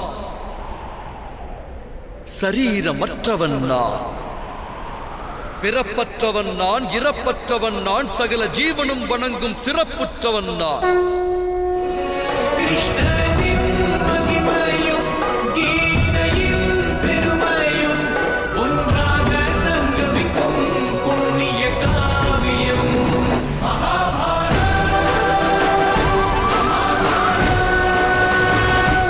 நீ எப்போது உன்னில் ஆத்ம ஞானத்தை பெறுகிறாயோ அந்த கணம் முதற்கொண்டு நீ என்னுடன் இணைவாய். என் அங்கம் எனும் எண்ணம் உன்னில் தோன்றி அனைத்தும் பரந்தாமன் என்னும் உண்மையை உணர்வாய். ஆனால் அந்த நிலையை நீ அடைய வேண்டுமாயின் என்னிடம் உனது முழுமையான சமர்ப்பணம் அவசியம். சமர்ப்பணம் என்பது யாது மாதவா? சமர்ப்பணம் என்பது ஹிருதயம் பெறும் நிலையாகும். மனிதன் தன்னுடைய அனைத்து சங்கல்பங்களையும் தியாகம் செய்ய வேண்டும். சுயமாக எந்த ஒரு நிர்ணயங்களையும் எந்த முடிவையும் எடுத்தலாகாது. இறைவனால் இடப்பட்ட காரியம் எதுவோ அதனை மட்டுமே அவன் ஆற்றுவான். உண்மையில் சமர்ப்பணம் என்பதன் அர்த்தம் ஒருவன் தன்னையும் தனது மனதையும் தன் அறிவையும் ஞானத்தையும் இச்சைகளையும் ஆசைகளையும் தன் எண்ணங்களையும் தன்னுடைய சகலத்தையும் இன்னொருவரிடம் அர்ப்பணிப்பதே ஆகும். அப்படிப்பட்ட சமர்ப்பணத்தையே பக்தி என்று கூறுவர்.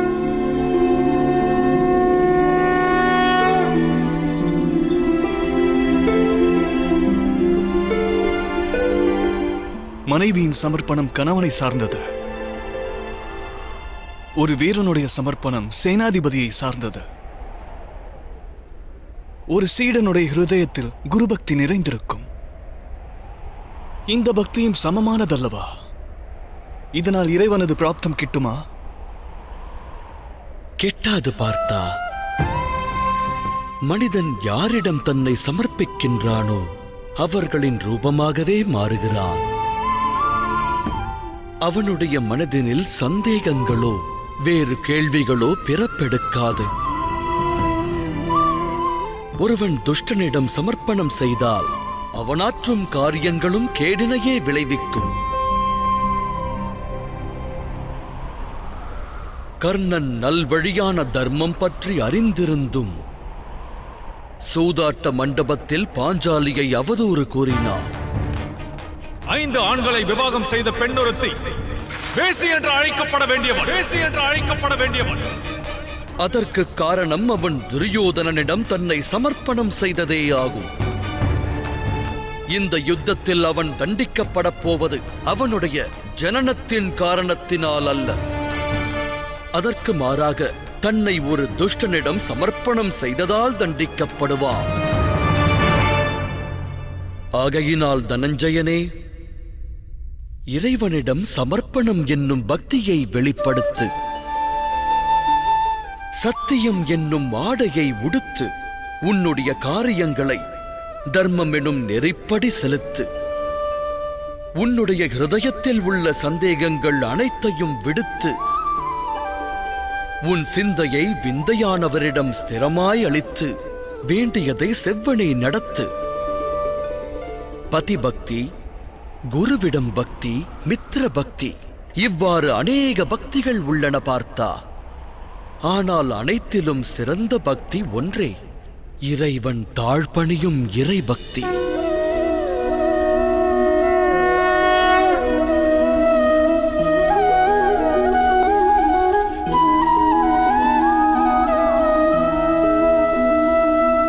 தாம் கூறும் அந்த இறை பக்திக்கும் சாங்கிய அதாவது கர்ம யோகத்திற்கும் என்ன சம்பந்தம்? சாங்கிய யோகத்தினால் மனிதன் தன்னை ஆத்மா என்னும் ரூபத்தில் அறிவான். கர்ம யோகத்தினால் அவன் வாழ்வின் பந்தங்களில் இருந்து விடுபடுவான். சமர்ப்பணம் என்கின்ற பக்தியினால் மனிதன் பரமாத்மாவின் உண்மையான தரிசனம் பெறுவான். பரமாத்மாவின் ஞானத்தால் மனிதன் ஜனனம் மரணம் என்னும் பந்தங்கள் துறந்து சச்சிதானந்த சொரூபத்தின் பிராப்தமடைவான். பரமாத்மாவோடு இணைந்து பரமாத்மாவோடு ஐக்கியமாவான். எவ்விதம் ஒரு சிறிய நீர் துளியானது கடலோடு ஒன்று கலக்கிறதோ அவ்வாறே இறைவனோடு ஒன்றுபடுவான். கேசவா, எனில் சரீரத்திற்கு மகத்துவமே இல்லையா? மகத்துவமானது உள்ளது பார்த்தா. சரீர நிலையில் இருக்கும் போதே மனிதனுக்கு பரமாத்மாவின் தரிசனம் கிட்டுகிறது. மரணத்திற்கும் மறு ஜனனத்திற்கும் இடையில் உள்ள காலத்தில் ஆத்மாவின் ஞானத்தில் விருத்தியானது ஏற்படாது. ஜனனத்தின் மூலமாக அனுபவம், ஞானம், எண்ணம், பக்தியினை கொண்டே ஆத்மா மேன்மையான நிலையை எட்டுகிறது. ஆத்மா தன்னிலை மாறி நன்னிலை பெற அது சரீரத்தில் நிலை கொள்ள வேண்டியது அவசியம்.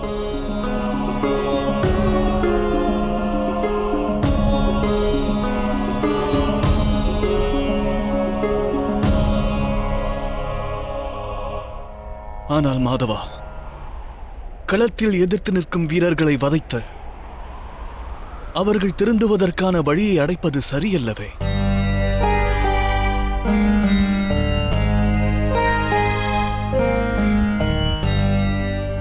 உன்னுடைய சத்துருக்கள் தர்மத்தை அடியோடு மறந்தனர் பார்த்தா. அதர்மமே அவர்கள் சுபாவமாகிவிட்டது.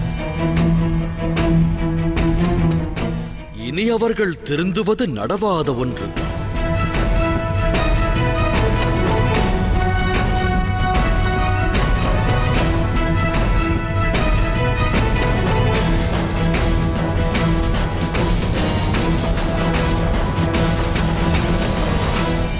ஒருவன் நல்வழிப்படுவதற்கான வாய்ப்பை அவனுக்கு ஒரு எல்லை வரையே வழங்குவது இயலும்.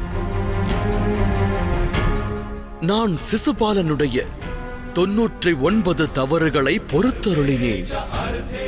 அவன் 100 தவறுகளை இழைத்தால் அவன் தண்டிக்கப்பட வேண்டியது அவசியம். குற்றம் புரிபவனுக்கு தண்டனை அளிக்கப்படாவிடில் தர்மத்தின் ஸ்தாபிதம் என்பது நிகழாமல் போகும். மேலும் அவன் அதர்மம் புரியாமல் தடுப்பதே கருணையாகும். அவர்களின் ஆத்மாக்கள் மரணமடையாது. அதர்மம் என்னும் ஆடை தரித்த சரீரத்தை விடுத்து புதிய சரீரத்தை ஆடையாய் தரிக்கும். அப்போது அந்த சரீரம் கொண்டு அது நன்னிலை பெறும் வாய்ப்பு அதிகரிக்கும். இவ்வெண்ணம் கொண்டால் எதிர்த்து நிற்போருக்கு கருணை புரிவதாய் நீ உணர்வாய் விஜயா. மனிதனுடைய சரீரம் அழியக்கூடியது என்றாலும் அதுவே அவனுடைய ஆஸ்தியாகும். தர்மத்தின் இலக்கு நோக்கி நல்வழியில் நடக்கும் மனிதன் தன் சரீரத்தை பரிசுத்தமாக்குகிறான். அதோடு தன் சரீரம் கொண்டு ஆத்மாவினுடைய தரிசனத்தை அறிகின்றான். இதனைத்தான் க்ஷேத்ரஜ்ய சம்பந்தம் என்று கூறுகிறார்கள். இதன் தாத்பரியம் எனக்கு விளங்கவில்லை மாதவா. அவனியில் பிறப்பெடுக்கும் அனைவரும் சரீரம் பூமியின் ஒரு பகுதி என அறிய வேண்டும். சரீரம்தான் க்ஷேத்திரமாகும். அந்த சரீரத்தில் வாழ்கின்றவன் அந்த சரீரம் குறித்து அறிகின்றவன். அவன்தான் க்ஷேத்ரஜ்ஞன். இதை அறிந்தால் அவன் சரீரம் கொண்டு தன் ஆத்மாவின் தரிசனம் பெறுகின்றான். ஆத்மா சரீரம் எனும் கூட்டில் 3 குணங்களை தனதாக்குகிறது. தமஸ் குணத்தை களைந்து சத்வ குணத்தை பெருக்க வழி தேடுகிறது. இறைவன் மீது பக்தியினை செலுத்தி பரமாத்மாவோடு இறுதியில் ஐக்கியமாகிறது. பக்தியை எவ்வாறு செலுத்துவது மாதவா? சமர்ப்பணமே பக்தி அல்லவா? இல்லை பார்த்தா. சமர்ப்பணம் என்பது பக்தியின் முதற்படியே. தெளிவாகச் சொன்னால் பக்தி என்பது ஓர் காரியத்தின் பெயர் அல்ல. அது மனம் கொள்ளும் நிலையின் பெயராகும்.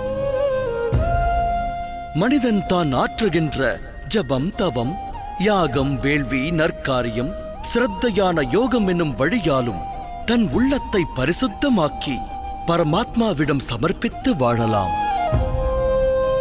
மனிதன் வாழ்வின் காரியங்களையும் அக்காரிய பலன்களையும் தன்னுடைய வாழ்வின் ஒவ்வொரு சுவாசத்தையும் பரமாத்மாவிடம் சமர்ப்பிக்க வேண்டும்.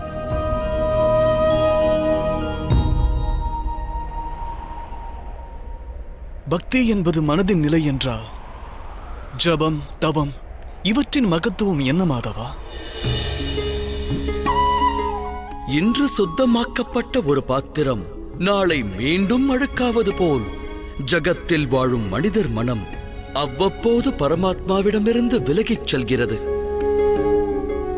அக்காரணத்தினால்தான் ஜபம், தவம், மேலும் யோகம் போன்ற நற்காரியங்களால் ஜீவனானது பரமாத்மாவிடம் சரணடைந்தது என்பதை ஒருவன் சுயமாய் அறிதல் அவசியமாகிறது.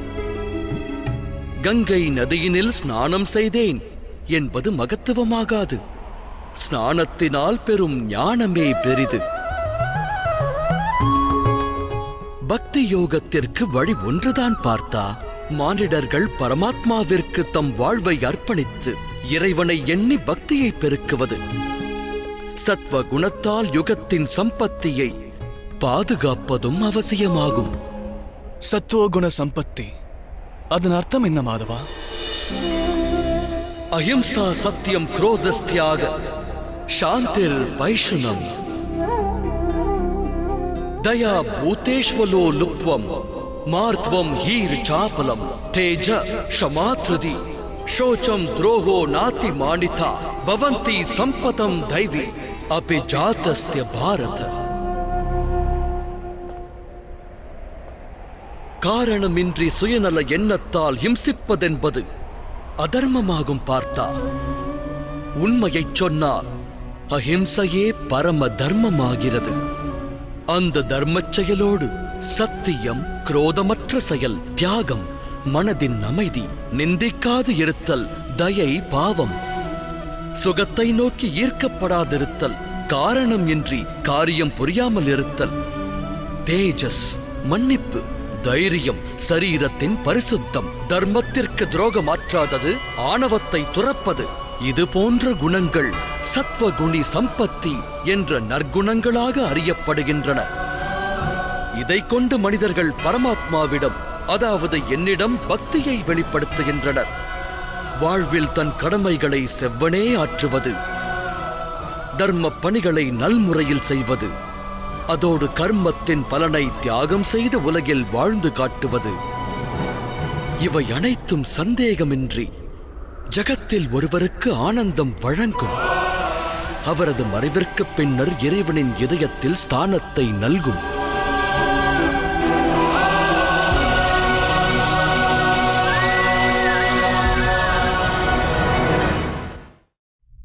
தம்முடைய ரூபம் யாது மாதவா?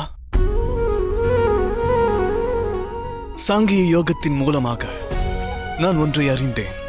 நான் ஒரு ஆத்மாவாவேன், அமரனாவேன். அழியும் இத்தகு சரீரத்தில் சிறிது காலம் வசிக்கவே இங்கு வந்தேன். கர்ம யோகத்தின் மூலமாக மற்றொன்றையும் அறிந்தேன். கர்மத்தின் பலனை தியாகம் செய்து கடமையினை மட்டும் ஆற்றுவது, அதனால் வாழ்வில் ஆனந்தம் மற்றும் வெற்றியை பெற இயலும். பக்தி யோகத்தின் மூலமாக தம்மிடம் அளித்த சமர்ப்பணத்தின் மகத்துவம் அறிந்தேன்.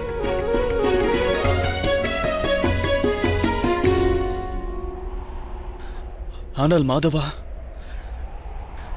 தாம் என்னிடத்தில் இந்த பரந்த பூமியில் மனிதர்கள் இல்லை, பரமாத்மா உள்ளார் என்றீர்கள்.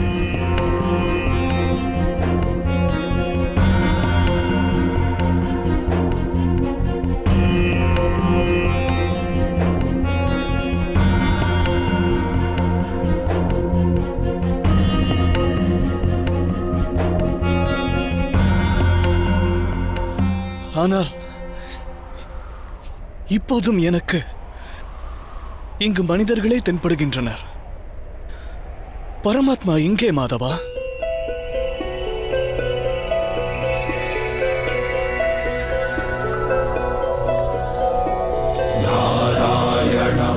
नमस्कृत्य नरं चैव नरोत्तमं देवीं सरस्वतीं व्यासं ततो जयम् उदीरये। நான் தமது உண்மையான ரூபம் அறிய விழைகிறேன் மாதவா. தம்முடைய சக்தி, தம்முடைய ஞானம், தேஜஸ், தாம் வழங்கும் அருள், பரமாத்மாவின் ஸ்வரூபம் மனதார காண விழைகிறேன் மாதவா. தம்முடைய உண்மையான ரூபத்தை எனக்கு தந்தருளுங்கள் மாதவா. மனதின் சந்தேகங்கள் அனைத்தையும் போக்குங்கள்.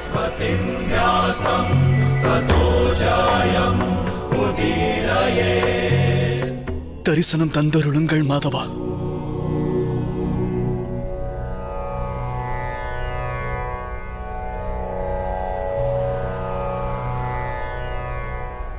காண்பாய் பார்த்தா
சாங்கிய யோகத்திலிருந்து கர்மயோகம், கர்மயோகத்திலிருந்து பக்தி யோகம், பக்தி யோகத்திலிருந்து கர்ம யோகத்தை பிராப்தம் பெறுவார்கள். என்னுடைய விஸ்வரூப தரிசனத்தை பெறுவதே உண்மையான ஞானமாகும் அர்ஜுனா.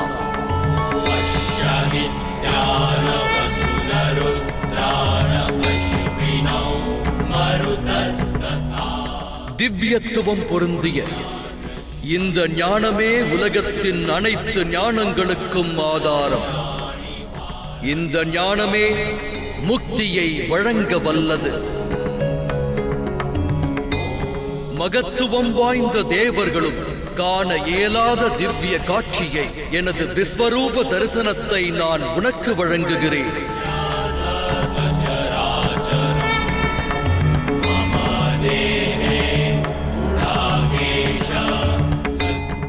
நான் இந்த பிரபஞ்சத்தின் அணுவிலும் வாசம் செய்பவனாவே. பிரகாச ஒளி பொருந்திய ரவியும் அம்புலியும் நட்சத்திரங்களும் இந்த பரந்தாமனது ஒளியின் துளியாகும் அர்ஜுனா.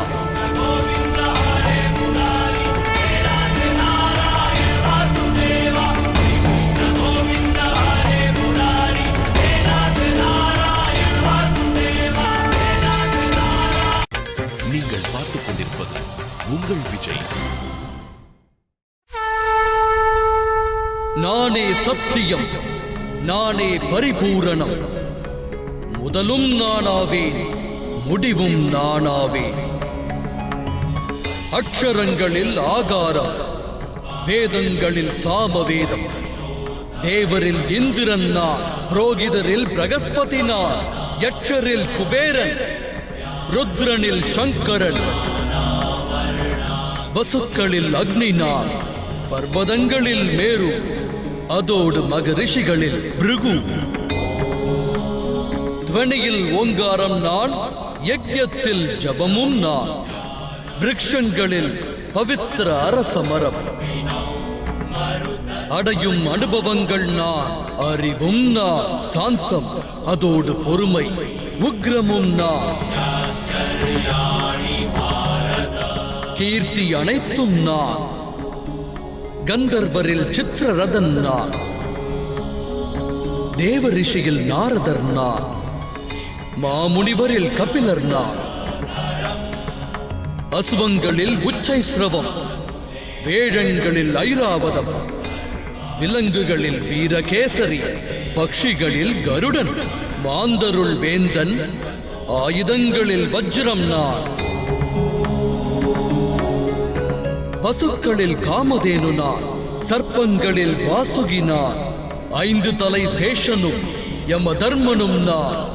பொழியும் வருணன் நான், தடை தகர்க்கும் வாயுவும் நான். இறைவன் ராமர் நான், பவித்திர கங்கை நான். பரந்த சிருஷ்டியின் துவக்கம் தொடர்ச்சி அடக்கமும் நான். பிரம்ம வித்தை, மகாகாலன், பிரம்மதேவரும் நான். தவம், தானம், பெரும் புகழ், ஸ்திரம் நான். நியாயம், நீதி, தண்டனை, மரணம், அத்துடன் தத்துவ ஞானமும் நானே. வாசுதேவன் நான், அர்ஜுனன் நான், வேத வியாசன் நான். நானற்றதென அகிலத்தில் எதுவும் இல்லை. என்னுள் உறையும் பேராற்றலில் ஒரு சிறு ஆற்றல் மட்டுமே தரணியை தாங்கியுள்ளது என்னும் தத்துவத்தினை உணர்வாயாக அர்ஜுனா. அவனியில் காட்சி தரும் அனைத்தையும் அழிக்கும் உருவமாய் நிற்கிறேன்.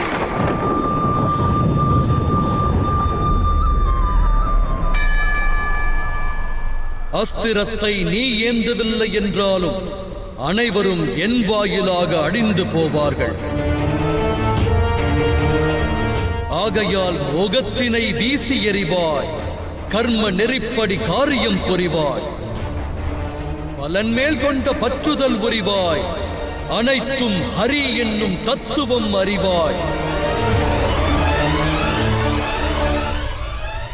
ஏந்து உன் காண்டீபத்தை, நடத்து யுத்தத்தை.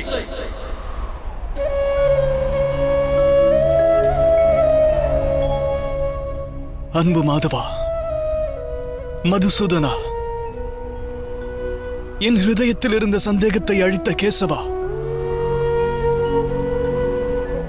மனிதராய் பிறந்த பரம்பொருளே, தாம் எமக்கு இட்ட ஆணையை நான் சிரமேற்கொண்டு நடப்பேன். கரிஷ்யோச்சனம் தவா.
जय ओजस्य बलवीर्यं श्वेतवहननागेश महाबाहो अर्जुनः पुरुषोत्तम सव्यसाची धनुषकाण्डिवधारी शक्तिमान कीर्तिमान महानायक अर्जुन पार्थस्य धनञ्जय ओजस्य बलवीर्यं श्वेतवहननागेश महाबाहो अर्जुनः पार्थस्य धनञ्जय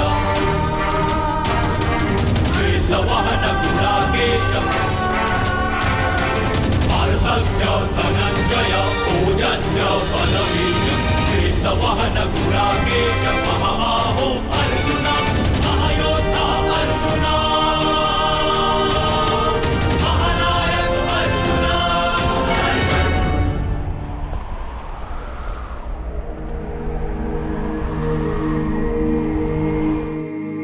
அருளை நல்கும் கரமிரண்டை அறிவதொன்றே நல்வழி.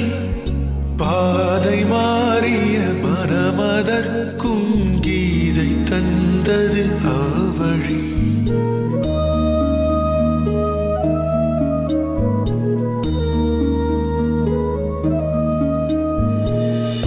பஞ்சபூதங்கள் அடங்கிய இந்த தேகமே ஒரு வஸ்திரம். பஞ்சபூதங்கள் அடங்கிய இந்த தேகமே ஒரு வஸ்திரம். ஆத்மவாசம் சாஸ்வதம் என அறிய வேண்டும் நித்தியம்.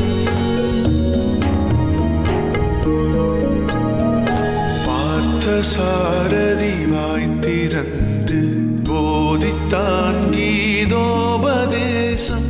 பார்ப்பதனைத்தும் பரமன்